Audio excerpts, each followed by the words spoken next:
Ahoj, Karla? Ahoj, Napsala si mi do komentu a proto tě pozdravuji. a ja som tu. To som si už všimla. Ale zatiaľ hovoríš len za seba. Zasa. Tak keď si to myslíš, tak sa vyjadri aj ty. Tak faj.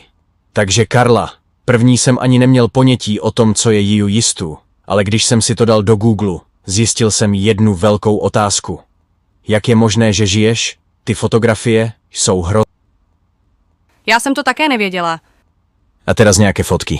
Z Google samozrejme. Tak ako ste mohli vidieť, toto je to, o čom som vravel. No a teď moje otázka na tebe. Měla si už nějaké zranění? Pokud ano, jaké? Napiš nám do komentu, Karla. A teraz sa obraciam aj na vás. Ak ste mali nejaké zranenie, ktoré chcete prezradiť, kľudne napíšte.